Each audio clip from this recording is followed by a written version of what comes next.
नमस्कार मित्रों। आज का जो विषय है वो बीए भाग तृतीय के लिए है। मैथिली शरण गुप्त के काव्य में राष्ट्रीय चेतना। जैसा कि आपको विदित है, हमारे पाठ्यक्रम में मैथिली शरण गुप्त का एक चैप्टर है और उसी के ऊपर मैंने इस विषय को चुना है। मैथिली शरण गुप्त जन्म से ही कविता तथा राम भक्ति उनको विरासत में मिली थी। उनके पिता और पिता में दोनों कवि थे और वे राम के उपासक थे। उनका सांप्रदायिक नाम कनकलता था। इसी का प्रयोग वे ब्रज भाषा की कविताओं में करते थे। यूँ तो गुप्त जी एक संपन्न परिवार में जन्मे थे। उनका घी का व्यापार था, आड़तिए का काम था। व्यापार कई शहरों में फैला हुआ था, लेकिन व्यापार से संबंधित जो लोग थे उनके द्वारा गबन करके कपास के गोदामों में आग लगाने से बहुत बड़ा नुकसान उनको हुआ और उनका व्यापार चौपट हो गया। गुप्त जी के यहाँ बहुत सारा सोना चांदी और उसके साथ जमींदारी ये व्यवस्था थी, तो इनको है जो उन्होंने एक तरह से बेच करके सूद सहित लोगों का रुपया चुकाया और इसके बावजूद भी उनके ऊपर ऋण रह गया। गुप्त जी ने अपनी पुस्तकों से होने वाली आय से बाकी का ऋण किस्तों में चुकाया और इन सब के बावजूद गुप्त ने अपनी बर्बादी के गम में देश की पराधीनता के गम को भुला दिया। लेकिन उनको महात्मा गांधी बहुत अधिक प्रिय थे और उनका व्यक्तिगत जीवन बड़ा कष्ट में होते हुए वो महात्मा गांधी से प्रेरित थे। अतः वो एक तरह से राष्ट्रीय भावना की ओर उन्मुख हुए। पारिवारिक स्थितियां बिल्कुल विपरीत थी और पत्नी के निधन होने पर उनको है जो बहुत सारी एक तरह से संतान पीड़ा, पारिवारिक पीड़ा, ये सारी उनको है जो ये सारी चीज़ें मैं आपको इसलिए बता रहा हूँ कि मित्रों, इतनी पारिवारिक स्थितियाँ विपरीत होने के बावजूद मैथिली शरण गुप्त अपने काव्य के प्रति सजग रहे। काव्य रचनाएं करना उन्होंने जारी रखा और अपनी ऊर्जा को देश के प्रति और काव्य के प्रति एक तरह से समर्पित किया। गुप्त द्विवेदी जी के साथ रह करके काव्य रचनाएं कर रहे थे। उसी समय जॉर्ज पंचम के राज्याभिषेक की पूरे देश में धूम मची थी। द्विवेदी जी ने भी सरस्वती का एक अंक केंद्रित करने की योजना बनाई और उनके प्रेरणा से गुप्त जी ने भी उन्हें राज्याभिषेक शीर्षक कविता लिखकर भेजी। जब वह छपकर आई तो देखा संपादक ने पत्रिका की नीति के अनुसार उसमें से कुछ पंक्तियाँ हटा दी थी। ये बात गुप्त जी को बिल्कुल भी अच्छी नहीं लगी और स्वतंत्रता की भावना रखने वाले कवि के लिए बड़ा दुख था, असहनीय था कि उनकी स्वतंत्रता की चित्कारों को एक तरह से दबा दिया गया। उन्होंने कविता को धर्म राज्याभिषेक नाम दे करके और फिर से लिखा और अन्योक्ति के माध्यम से अंग्रेजी शासन के खिलाफ तीव्र आक्रोश व्यक्त किया। यहीं से देशभक्ति और राजभक्ति दोनों साथ साथ चलने लगी और राजभक्ति के तहत मध्यकाल की अराजकता, अंग्रेज़ों की नई पुलिस व्यवस्था, न्याय व्यवस्था, शिक्षा व्यवस्था आदि को उन्होंने साहित्य में दर्शाया। अंग्रेज़ों ने अपनी स्वार्थ लोलुपता वश कुछ यातायात व्यवस्था और डाक व्यवस्था में भी सुधार किया, जिससे भारतीय जनता को लाभ भी हुआ। किंतु समय के परिवर्तन के कारण टैक्स, अकाल, महामारी जैसे बड़े पैमाने पर भारतीय जनता बर्बाद होने लगी और शासन की पोल खुल गई। ये सारी व्यवस्थाएं देख करके राष्ट्रकवि मैथिली शरण गुप्त बहुत दुखी हुए और उन्होंने अपनी कविता धर्मराज्याभिषेक में तीव्र आक्रोश और विरोध व्यक्त किया। उसका एक उदाहरण है, राजकीय दानों की अद्भुत एक और धूम बढ़ी, एक और उस रण के कारण सर्वनाश की त्राही पड़ी। एक और फुल कुसुम सा आमोदित यह अनुपम देश, एक और उस फुल कुसुम में विकट कीट का हुआ प्रवेश। दूसरी जगह पर है, भारत की दोनों आँखों की भिन्न भिन्न है आज छटा, एक आँख प्रेमाश्रुपूर्ण है, एक आँख शोकाश्रु घटा। आओ तब दोनों आँखों से देखे हम भी दोनों ओर, एक आँख से अपनी उन्नति, एक आँख से अवनति घोर। ऐसी पंक्तियाँ जब द्विवेदी जी ने लिखी और अंग्रेज़ों की खिलाफत करने की जो शुरुआत थी, या यूँ कहे कि भारतीय काव्य की दस्तक थी, यहाँ से पहले कवि देश की करुण पुकार ईश्वर के सामने कहता था और अब सीधे जनता के सामने कहने लगा था। यहाँ से द्विवेदी के साथ रहकर गुप्त ने अपने काव्य में राष्ट्रीयता का संचार किया। अफ्रीकी प्रवासी भारतीयों पर भी गुप्त ने कविता लिखी जो सरस्वती में छपी। उसमें उन्होंने लिखा, मन न होगा रुद्र कारागार से, मन न होगा रुद्र कारागार से, प्राण मर सकते हैं भला किस मार से। देख ली है घोर नादिर शाहियाँ, क्या डराते हो हमें तलवार से। एक दूसरी जगह लिखा उन्होंने, आर्य गांधी देश का संदेश सारा भेज दो, आर्य गांधी देश का संदेश सारा भेज दो, शीघ्र भारतवर्ष को वर्णन हमारा भेज दो। यह हमारी ओर से लिख दो कि प्यारे भाइयों, बस हमें संवेदना का तुम सहारा भेज दो। राष्ट्रकवि मैथिली शरण गुप्त की सर्वाधिक लोकप्रिय रचना भारत भारती 1914 में प्रकाशित हुई। भारत भारती का प्रकाशन होते ही जैसे ही इसकी प्रतियां देश में फैली, जगह जगह प्रभात फेरियां विद्यालयों की प्रार्थनाओं के रूप में भारत भारती के छंदों को गाए जाने लगा। एक धूम मच गई देश में। भारत भारती की एक उदाहरण है, हम कौन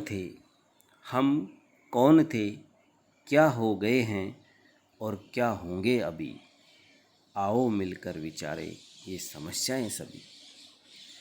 भारत भारती 3 खंडों में विभाजित काव्य उन्होंने लिखा, अतीत खंड, वर्तमान खंड और भविष्य खंड। वर्तमान खंड अतीत खंड से विस्तृत है तथा भविष्यत छोटा है। गुप्त ने अतीत खंड में भारत की असाधारण उपलब्धियों का जिक्र करते हुए अतीत के गौरव का गान किया, तो वर्तमान खंड में उन्होंने संपूर्ण भारत वर्ष के वर्तमान पर प्रकाश डाला और अतीत का गुणगान करते हुए वर्तमान की विषमताओं को उजागर करने का उन्होंने प्रयास किया।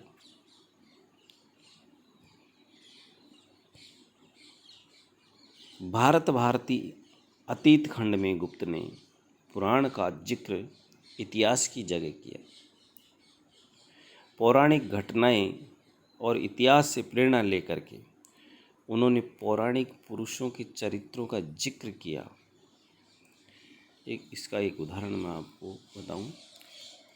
आमिष दिया अपना उन्होंने शयन भक्षण के लिए, जो बिक गई चांडाल के घर सत्य रक्षण के लिए। आप समझ सकते हो मित्रों, किस ओर इशारा है। आमिष दिया अपना उन्होंने शयन भक्षण के लिए, जो बिक गए चांडाल के घर सत्य रक्षण के लिए। दे दी जिन्होंने अस्तियां परमार्थ हित जानी जहां, शिवी हरिश्चंद्र दधीची से होते रहे दानिया।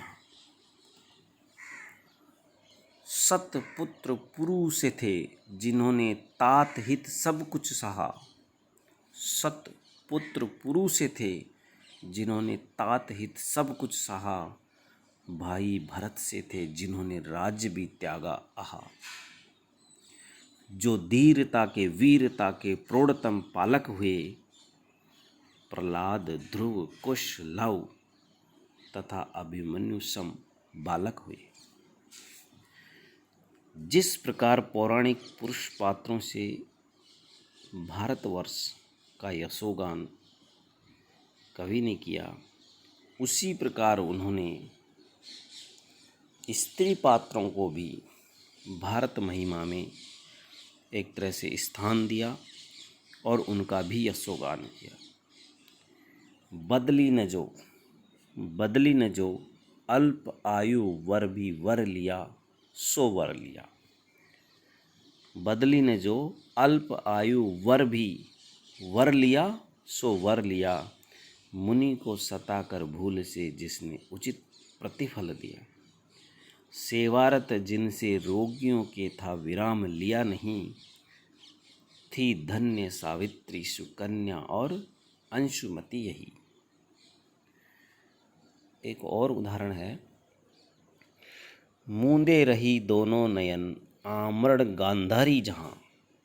मूंदे रही दोनों नयन आमरण गांधारी जहां। पति संग दंपति स्वयं वन वन फिरी मारी जहां। यूं ही जहां की नारियों ने धर्म का पालन किया, आश्चर्य क्या फिर ईश ने जो दिव्य बल उनको दिया। सुकन्या ने अज्ञातवास मिट्टी का ढेर समझ करके महर्षि च्वयन की आंखें फोड़ दी थी। इसलिए प्रायश्चित करने के लिए उनकी पत्नी बन करके अत्यंत भक्ति भाव से फिर उनकी सेवा की। अंशुमति भी सुव्रत नामक मुनि की पत्नी थी, जिसका काम अपने पति और अन्य रोगियों का एक तरह से कष्टों का निवारण करना था।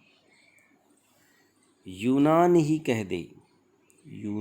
कह दे वह ज्ञानी गुणी कब था हुआ। कहना न होगा हिंदुओं का शिष्य वह जब था हुआ। हमसे अलौकिक ज्ञान का आलोक यदि पाता नहीं, तो वह अरब यूरोप का शिक्षक कहा जाता नहीं। संसार भर में आज जिसका छा रहा आतंक है, नीचा दिखाकर रूस को भी जो हुआ निशंक है। जय पाणी जो वर्धक हुआ है, एरिया के हर्ष का है शिष्य वह जापान भी इस वृद्ध भारत वर्ष का। तो इस प्रकार है जो गुप्त ने राष्ट्रभक्ति में पुराणों का सहारा लेकर के और राष्ट्र का यशोगान किया। कविवर गुप्त के अनुसार विश्व को शिक्षा दीक्षा भारत से मिली है। यूनान में भारतीय दर्शन बहुत पहले पहुंच गया था। जापान में बौद्ध धर्म का प्रचार और प्रसार भारतीयों ने किया है और साहित्यिक क्षेत्र में प्राचीन काल से ही भारतवर्ष अग्रणी रहा है। चारों वेद विश्व साहित्य को भारत ने दिए हैं।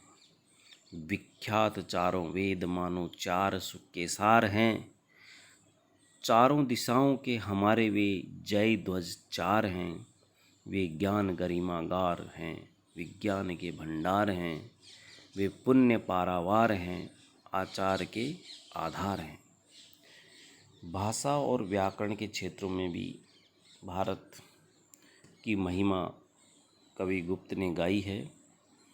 और व्याकरण पाणिनि के बारे में तो यहाँ तक कहा है कि उनकी अष्टाध्यायी पश्चिमी देशों तक नहीं पहुँचती तो भाषा विज्ञान का जन्म ही नहीं होता। निकला जहाँ से आधुनिक व भिन्न भाषा तत्व है, रखती न भाषा एक भी संस्कृत समान महत्व है। पाणिनि सदृश व्याकरण संसार भर में कौन है, इस प्रश्न का सर्वत्र उत्तरोत्तर मौन है। भारत भारती के वर्तमान खंड में कवि अलग ही अंदाज में आते हैं। वे अकाल और अंग्रेजी हुकूमत का एक दूसरे से तालमेल बताते हैं, जो दुर्भिक्ष कविता में उन्होंने लिखा है। दुर्भिक्ष मानो देह धर के घूमता सब और है, हाँ अन्न, हाँ हाँ अन्न का रव गूंजता घनघोर है। सब विश्व में 100 वर्ष में रण में मरे जितने हरे, जन चौगुने उनसे यहाँ 10 वर्षों में भूखे मरे। भारत कृषि प्रधान देश है। यहाँ का वासी कृषि पर आधारित जीवन जीता है। अतः देश की असली स्थिति का ज्ञान उसकी किसानों की स्थिति से होता है, जो गुप्त जी ने अपनी कविता कृषि और कृषक नामक शीर्षक से उसको लिखी है। वह ऊर्वापन भूमि का कम हो गया है, क्यों न हो। वह ऊर्वापन भूमि का कम हो गया है, क्यों न हो। होता नहीं कुछ यत्न उसका, यत्न कैसे हो कहो। करते नहीं कृषक परिश्रम, और वे कैसे करें। कर वृद्धि है जब साथ, तब क्यों वे वृथा शर्म कर मरे।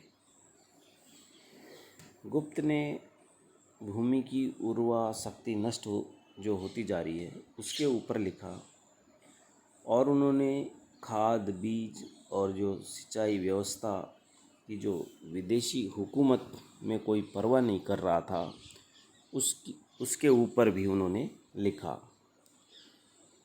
गुप्त ने राष्ट्रीय भावना से ओतप्रोत होकर के भारतीय किसान की दयनीय स्थिति का अपने काव्य में बखान किया, और विदेशी जो अंग्रेजी हुकूमत थी उसके साथ साथ देसी जो महाजन थे उनकी सूदखोरी को भी एक तरह से उसका भी कवि गुप्त ने अपने काव्य में विरोध किया। पानी बनाकर रक्त का कृषक करते हैं यहाँ, फिर भी अभागे भूख से दिन रात मरते हैं यहाँ। आता महाजन के यहाँ वह अन्न सारा अंत में, अध पेट रहकर फिर उन्हें है कांपना हेमंत में। तो इस प्रकार भारतीय किसान के भाग्य में हमेशा दुखी लिखा है, या उनको शासन द्वारा ज़बरदस्ती दिया गया है। भारत के वासियों के इस दुख से कवि दुखी होकर के और पराधीनता के खिलाफ आवाज़ उठाते हैं, और विदेशी वस्तुओं के बहिष्कार के प्रति और स्वदेशी वस्तुओं को अपनाने पर वो जोर देते हैं।